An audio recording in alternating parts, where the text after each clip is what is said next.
बढ़ते हैं और आज के ट्रेडिंग सेशन में कौन से स्टॉक्स फोकस में रहेंगे उस पर नजर डालते हैं। ये बताने के लिए हमारे साथ स्टूडियो में आप शरद जी जुड़ चुके हैं।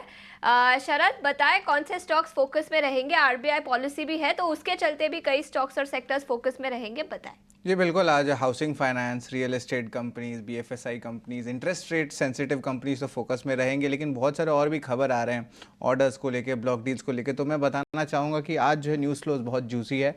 सबसे पहले बात करें, बजाज फाइनेंस फोकस में रहेगा। यहाँ पे उनकी जो आर्म है बजाज हाउसिंग फाइनेंस, उनको जो है अप्रूवल आ गया आईपीओ के लिए। याद रखिए आईपीओ में जो है 4,000 करोड़ रुपए वो रेस करने वाले। ये फ्रेश इशू रहेगा और अलग से ओएफएस भी रहेगी। अब जो है आरबीआई के गाइडलाइन के हिसाब से कंपनी को लिस्ट करना है सितंबर 2025 तक। और इंटरेस्टिंगली हमने रिसर्च निकाला, पता चला कि जो बजाज हाउसिंग फाइनेंस है उसका जो एसओटीपी वैल्यू होता है, सम ऑफ द पार्ट्स वैल्यूएशन जिसको कहते हैं, जो ऑलरेडी इंक्लूडेड है बजाज फाइनेंस में, वो लगभग 11% का FY26 के हिसाब से।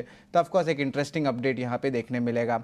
Of course banking stocks, real estate stock, housing finance stock, interest rate sensitive stocks आज फोकस में रहेंगे। आरबीआई की एमपीसी मीटिंग है आज। एक्सपेक्टेड है कि स्टेटस को रहेगा, यानी कि रेट्स में बदलाव नहीं देखने मिलेगा। और हमने देखा ही है पिछले 2 से 3 दिन में, कनाडा ले लीजिए, यूरोप ले लीजिए, डेनमार्क ले लीजिए, वहाँ पे जो है हमने देख रहा रेट कट स्टार्ट हो गए हैं। एनालिस्ट का मानना है कि ईयर एंड तक जो है फेड और आरबीआई अपने रेट्स घटा सकते हैं।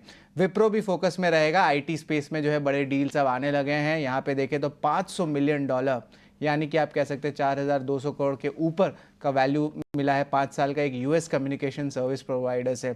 अब ये दूसरा बड़ा आप कह सकते हैं $multi-million डील आया है सिंस मार्च इस साल।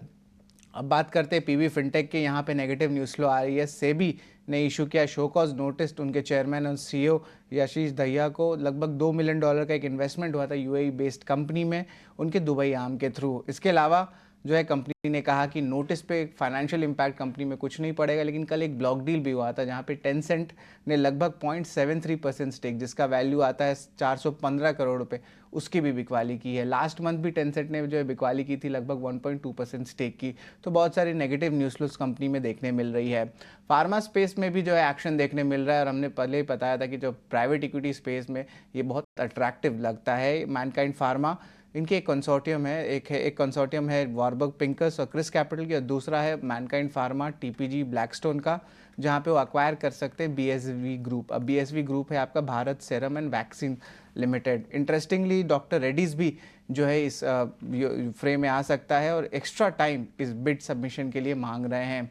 कुल मिला के भारत सीरम का जो वैल्यू आता है 12 से 13,000 करोड़ रुपए का। तो एडवेंट इंटरनेशनल अभी 100% स्टेक होल्ड कर रहे हैं, तो एडवेंट इंटरनेशनल सेल करेंगे और बाकी प्राइवेट इक्विटी प्लेयर्स और लिस्टेड प्लेयर्स जो है इसके ऊपर कम्पीट कर रहे हैं। ZF commercial vehicle control system, यानी कि इसको वैबको इंडिया हम लोग पहले कहते थे, ये कंपनी में जो है उनके जो फॉरेन के प्रमोटर्स है, बातचीत चल रही है कि लगभग 4 से लेकर 5% स्टेक की बिकवाली कर सकते हैं, जिसका करंट मार्केट वैल्यू 1,500 करोड़ रुपए का है।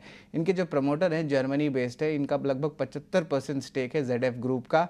और हमने इस साल देखा भी लगभग 10 से 12 लिस्टेड कंपनीज जो है एमएनसीज, उन्होंने प्रमोटर्स ने अपनी स्टेक को कम की है। अब ये जो इंटरेस्टिंगली खबर है कि जो नए रेगुलेशंस आ रहे हैं आपके, स्पेशली ट्रक्स को लेके, बसेस को लेके, तो यहाँ पे कंपनी के कंटेंट पर व्हीकल बढ़ जाएगा। तो अभी वो रोड शोज़ भी कर रहे हैं, तो बहुत इंटरेस्टिंग रहेगा कि इसकी अब्जॉर्प्शन कहाँ होती है, कौन से डोमेस्टिक इंस्टीट्यूट या फॉरेन इंस्टीट्यूट्स इसको बाई करते हैं, इस प्रमोटर स्टेक को। हमारा 7वां स्टॉक है आरबी इंफ्रा। ये हमारी खबर पे मुहर भी लगी है। हमने आपको बताया भी था जनवरी में कि थोड़े डिलेस के बाद टोल रिविजन स्टार्ट होंगे, और यहाँ पे उन्होंने मई के मंथ के तो टोल रेवेन्यू बहुत स्ट्रॉन्ग आ गए, 30% ईयर ऑन ईयर बेसिस का ग्रोथ आया। लेकिन इंपॉर्टेंटली 3 जून से वो टोल रिवीजन करने वाले हैं अक्रॉस ऑल द प्रोजेक्ट्स। 2 दिन पहले एनएचएआई ने भी अनाउंस कर दिया था कि लगभग 5% सारे हाईवे के जो टोल नाके वहाँ पे जो है आप देखेंगे बढ़ोतरी देखने मिल रही है टोल रिविजन्स के लिए। और ऑफकोर्स ड्यूरिंग इलेक्शंस जो था, ऐसा उन्होंने 2 से 3 महीने विलम्ब भी किया था टोल रिविजन के लिए, जो हर साल किया जाता है मार्च में।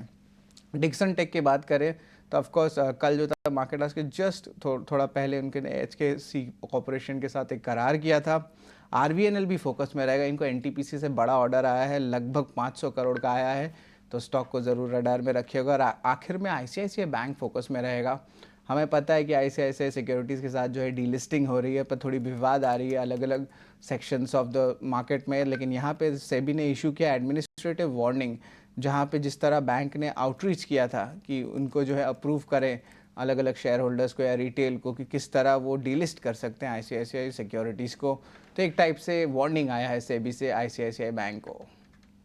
बिल्कुल। सो कई सारे स्टॉक्स फोकस में रहेंगे, रियल एस्टेट, इंफ्रा, कई रेलवे कंपनीज को ऑर्डर्स मिले हैं, तो उसके चलते वो स्टॉक्स भी फोकस में रहेंगे। शरद, शुक्रिया हमारे साथ जुड़ने के लिए।